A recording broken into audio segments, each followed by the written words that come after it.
Student welcome easy science and math. और आज अपन करते हैं क्लास 10 का लेसन 5 का पीरियोडिक क्लासिफिकेशन ऑफ एलिमेंट। हमने इससे पहले एक पार्ट कर दिया था जिसमें हमने डोबरेनर के बारे में बताया था। आज हम बताएंगे न्यूलैंड्स के बारे में।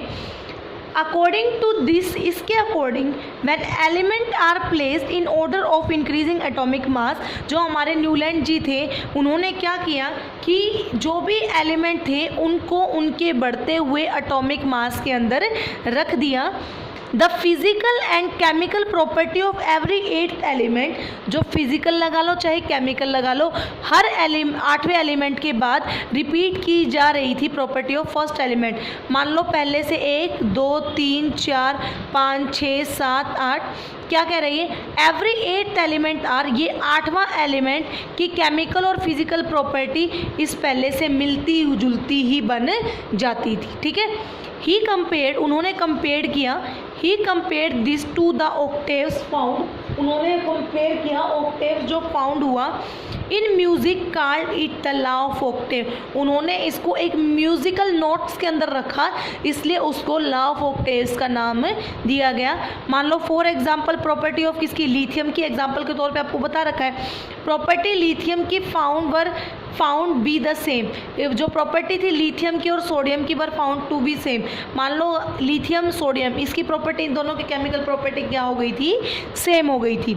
और वो कौन कौन से नोट्स थे, डो रे मी फा सो ला टी, इनके अंदर रखा था, यानी सा रे गा मा पा धा नी।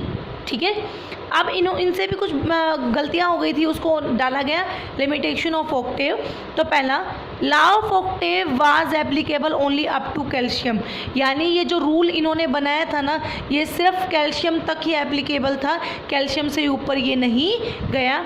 और ये साथ में किन के ऊपर अप्लाई हो रहा था, सिर्फ लाइटर एलिमेंट, उन एलिमेंट के ऊपर जो हल्के थे। ठीक है, Newland adjusted 2 element in the same slot, Newland ji ने क्या किया, 2 एलिमेंट को एक ही स्लॉट में रख दिया, जैसे कि कोबाल्ट को और निकल को। पर इनकी सबसे बड़ी गलती क्या होगी, कोबाल्ट और निकल को सेम स्लॉट में रख दिया, जबकि इनकी प्रॉपर्टी भी मैच नहीं करती थी, ये अलग अलग प्रॉपर्टी के थे, यानी ये एक दूसरे से बहुत अलग थे। पर ये ना एडजस्ट करने के चक्कर में इसको सेम में रख दिया, ये इनकी सबसे बड़ी लिमिटेशन बन चुकी थी। फॉर एग्जाम्पल कोबाल्ट एंड निकल with fluorine chlorine bromine and iodine, साथ में जैसे इसने बता रखा है एग्जाम्पल के तौर पे कोबाल्ट और निकल विद किसके, फ्लोरीन के, क्लोरीन के, ब्रोमाइन के और आयोडीन की। उसके बाद क्या था, उसके बाद आए हमारे न्यूलैंड की गलतियों के बाद अकॉर्डिंग टू न्यूलैंड के अकॉर्डिंग क्या था, सिर्फ 56 ही एलिमेंट एग्जिस्ट करेंगे नेचर में, उसके बाद कोई भी एलिमेंट नहीं होगा। पर उनका ये विचार गलत था, क्योंकि उसके बाद आज हमारे कितने हैं, 118 है।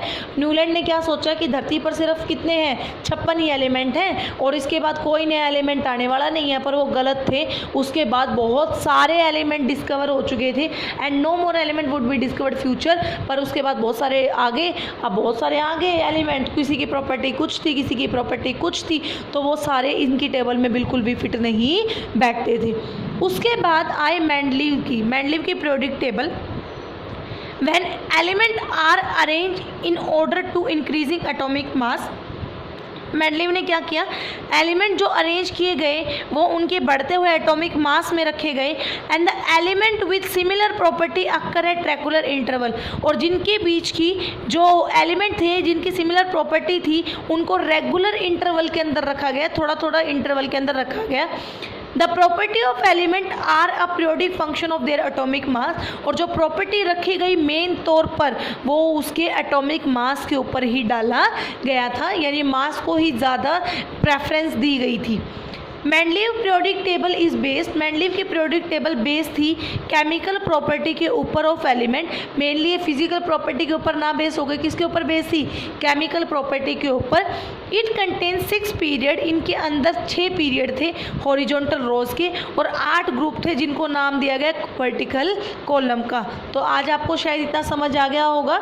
हमने किसके बारे में, न्यूलैंड जी ने क्या किया था, 56 एलिमेंट ही नोन थे, उन्होंने क्या सोचा कि धरती पर सिर्फ 56 ही एलिमेंट, उसके बाद में नहीं होंगे लेकिन बाद में आ चुके थे, तो उनकी सबसे बड़ी लिमिटेशन तो यही थी। और न्यूलैंड ने किस में रखा था, सा रे गा मा पा धा नी, और उनके फिजिकल और केमिकल प्रॉपर्टी के बेस पे उन्होंने रखा था। हर 8वां एलिमेंट पहले के जैसा ही फिजिकल केमिकल प्रॉपर्टी रख रहा था। उसके बाद मेंडलीव ने क्या किया, सबसे बड़ी प्रेफरेंस इन्होंने दिया एटॉमिक मास को और उन्होंने केमिकल प्रॉपर्टी को दिया। साथ में हर एक इंटरवल के बाद क्या हो जाता है, प्रॉपर्टी एलिमेंट की पीरियोडिक फंक्शन करती हुई जाती है उनके एटॉमिक मास से। तो आज आपको इतना ही करना है। चैनल को लाइक ज़रूर करें, सब्सक्राइब ज़रूर करें और वीडियो को अपने फ्रेंड्स के पास शेयर ज़रूर करें, ताकि 10th क्लास की साइंस के हर कॉन्सेप्ट बहुत ईजी तरीके से किए जा सकें। आप इनसे नोट्स बना सकते हो। पेपर में जो जितने भी मैं स्टेप बाय स्टेप करवाती हूँ वैसे ही आप करते रहें। पेपर में इनसे बाहर कुछ नहीं आता, क्योंकि जब हम स्टेप बाय स्टेप हर एक चीज़ कवर करेंगे तो बाहर आने का तो सवाल ही पैदा नहीं होता। ठीक है, तो आज के लिए इतना ही। Thank you.